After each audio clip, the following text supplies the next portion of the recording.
देखो, ईश्वरदास महाराज जो थे वो 1953 में बम्बई आए और आशीर्वाद लेके आए महाराज जी का।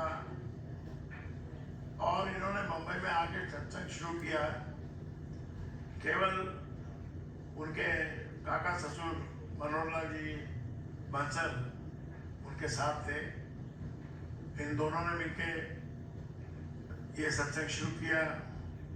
बहुत छोटे कमरे में शुरू किया, लेकिन इनका साहस बड़ा था और सोच बड़ी थी, सपने बड़े बड़े थे।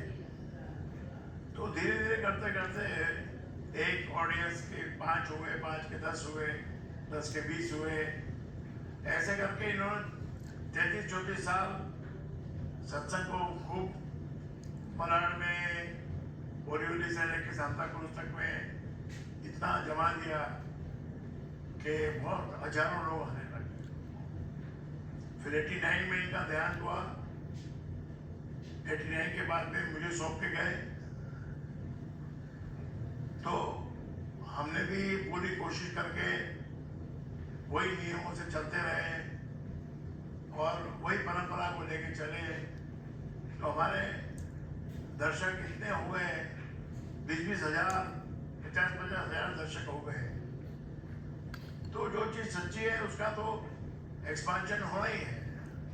और हमने कभी चिंता नहीं की कि कोई आया है, कोई गया, या किसी का कुछ लेना है या कुछ करना है।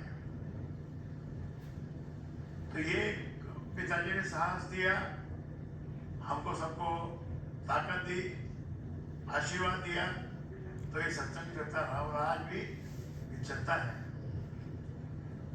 हालांकि बीच में 3 साल पहले हमारे भाइयों में थोड़ा सा आपस में बोलाचाली हो गई, तो उन्होंने भी अपना सत्संग शुरू कर लिया। अच्छी बात है, कोई झगड़े की बात नहीं है।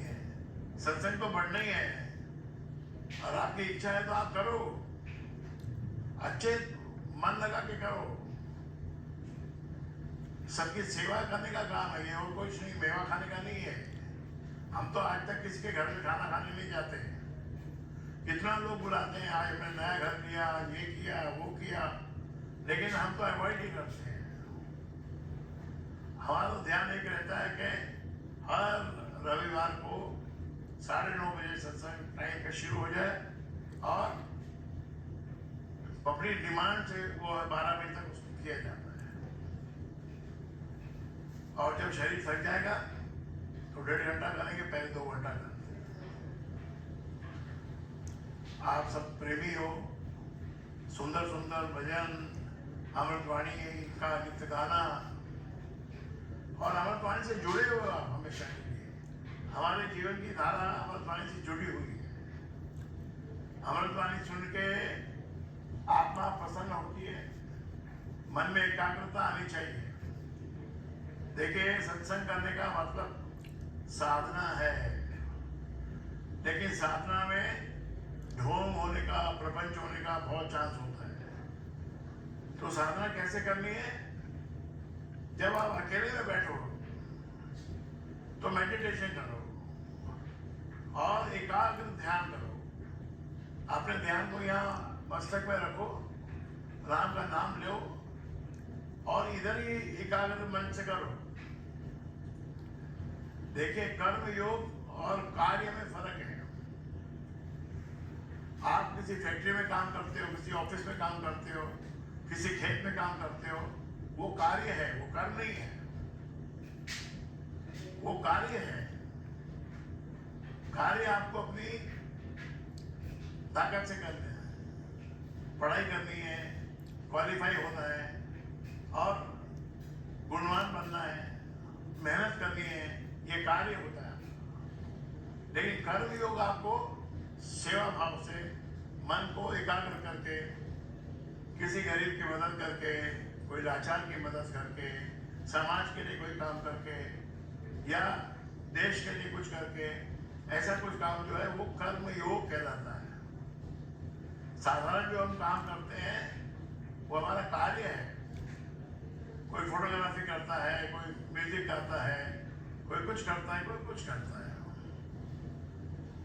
तो हमारे महाराज जी ने सिंपल सत्संग गृहस्थ लोगों के लिए बनाया है। इतने वर्षों में हमने देखा कि कोई भी गृहस्थी हमारा बहुत अधिक इसमें उतर नहीं सकता है, और जो अधिक उतरेगा उसको पछताना पड़ेगा। इसलिए हम कभी भी आपको ये प्रेरित नहीं करते कि आप बहुत भक्ति करो, बहुत साधना करो। एक लिमिट है। गुरु महाराज के पास एक बार एक आदमी आया, बुधवार का दिन था, तो उन्होंने कहा भाई आप क्यों आए? बोला आपसे मिलने आया हूँ। ठीक है, मिल ली है, 2 मिनट हो गई, चलिए जाइए। बोला मैं तो ये सोच के आया था कि आज मैं 2 लाख जाप करूंगा आपके साथ बैठ के। भाई मेरे साथ बैठ के क्यों जाप करेगा? तू जा अपने काम पे, काम का तेरा एब्सेंट हो गया। तो उसको वहां से भगाया। बोला आप ही बोलते हो जप करो, आप ही भगा रहे हो। अरे भाई जप करने का मतलब ये नहीं, मन को एकाग्र करना, मन को एकाग्र करना।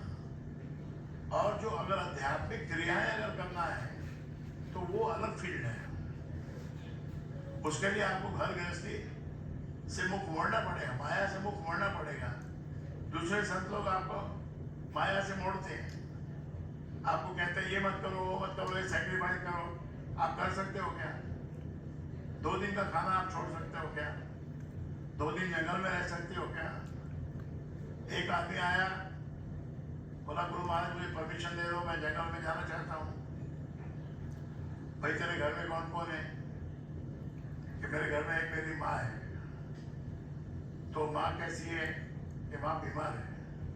तो बीमार माँ को छोड़ के कैसे जंगल में जाएगा? उसकी सेवा कर। हाँ जब वो गुजर जाएगी तब भले जंगल चले जाना। तो एक बार फिर 6 महीने बाद आया वो कि मुझे तो जंगल जाना ही है, मेरी माँ ठीक होने वाली नहीं है, मुझे जंगल में भेज दो। तो महाराज जी ने कहा भाई कोई बात नहीं, जा तू जंगल में, तेरा इच्छा है। जंगल में पहुंचा, शाम हुई, ध्यान लगाने बैठा, 2 मिनट ध्यान लगाया, इतने मच्छरों ने काटा, पूरे शरीर पे मच्छरों ने लाल कर दिया काट के उसको। और दूसरे दिन नहा धो के नदी पे बाहर निकला तो उसको एक भालू मिल गया। तो भालू ने उसको बहुत सताया। तो वो भाग के महाराज जी के पास आया। महाराज जी तो जंगल में मच्छर है, भालू है, शेर भी है, तो तू गया किस लिए था? घर में बैठो भाई आराम से, घर में प्रभु की साधना करो, भक्ति करो, सेवा करो, दिखावा मत करो। वो जो दिखावा करते हैं वो अलग टाइप के होते हैं, वो अपने को रास नहीं आएगा। आप 24 घंटे में से 1 घंटा 2 घंटा अपने पूजा पाठ में भक्ति में लगाओ, और आपका कर्तव्य है कि सेवा करना। तो अब हम थोड़े भजन सुनेंगे, बहुत सुंदर सुंदर भजन सभी भक्तों ने मिलकर गाए हैं, बहुत आनंद आया है। और कल फिर 19 तारीख को हम कार्यक्रम आगे बढ़ाएंगे। पिता महाराज का तो मेन गुण उनका ये था कि वो बहुत जिद्दी भी थे, बहुत साहसी भी थे, और महाराज जी के पूरे दीवाने थे। वो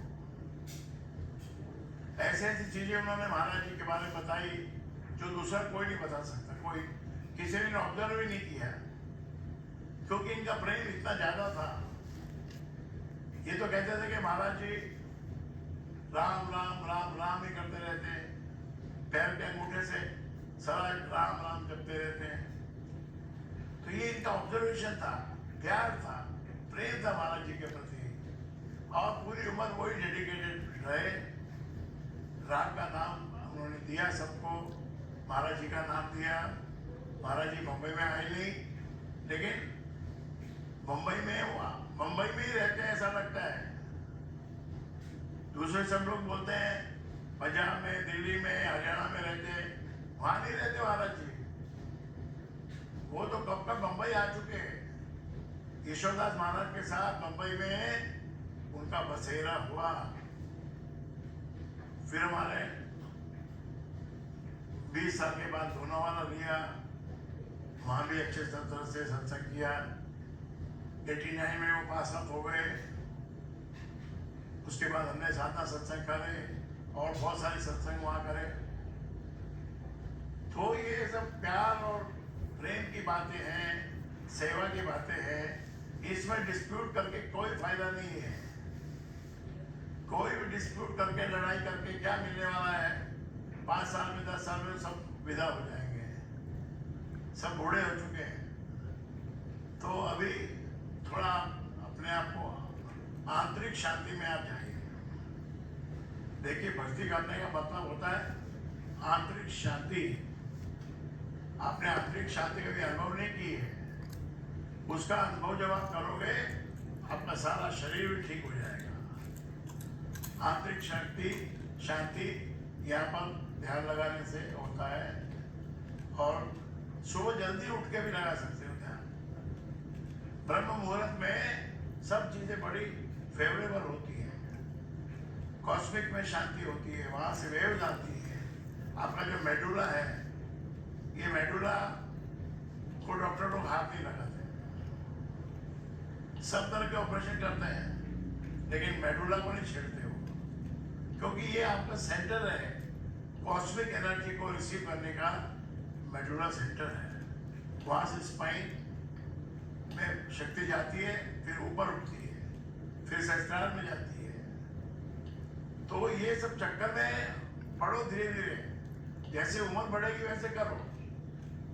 बाकी साधारण भक्ति करो, सत्संग करो। मैंने बोला ना, आपके माँ बाप की सेवा करो, भाई बहनों प्रेम रखो, पड़ोसियों में प्रेम रखो, सबको अच्छी अच्छी बातें सिखाओ, समझाओ, बच्चों से प्रेम करो, माया मोह से दूर रहो, क्योंकि माया मोह गलत काम करवाता है। इंसान से गलती क्यों होती है? वो माया मोह में जब पड़ जाता है, बहुत अधिक मोह में जब पड़ जाता है, तो फिर वो गलत काम के बारे में भी सोचने लगता है। लालच, काम, क्रोध और लालच, ये 3 बहुत एक्टिव विकार हैं। काम के बिना तो कोई जिंदा नहीं रह सकता, लोभ के बिना कोई व्यापार नहीं कर सकता, और क्रोध के बिना कोई मैनेजमेंट नहीं कर सकता। ये चीज जरूरी भी है और इनके ऊपर नियंत्रण रखना भी जरूरी है। तो आज पिताजी के जन्म दिवस का पूर्व संध्या पर आप सबको बहुत बहुत बधाई होवे। और इसी तरह से सत्संग चलता रहे, आनंद से आगे बढ़ता रहे, यही मेरी प्रार्थना है, यही मेरी कामना है। मैंने महाराज जी का एक पाठ पढ़ा, कामना कमल कुंज, उसमें उन्होंने यही लिखा है कि भाई राम प्रेमियों से प्यार करो, बुरे लोगों से दूर रहो। तो ये उन्होंने शिक्षा दी है कि भाई जैसी करोगे संगत वैसी होगी रंगत। आपको कोई शराब पीने वाला मिल जाए तो आप भी पीने लग जाओगे। तो ये तो आपके खुद के समझने की चीज है कि आपको क्या करना है, क्या नहीं करना है। और अमृतवाणी हमारी हर रविवार को बहुत अच्छे से होती है। बहुत सब लोग मस्ती में झूम झूम के गाते हैं, आनंद लेते हैं। तो आज भी अमृतवाणी होगी अभी, और उसके बाद भजन कीर्तन होंगे, और आप सब आनंद से इसका आनंद उठाइए। आपको बहुत बहुत प्रणाम।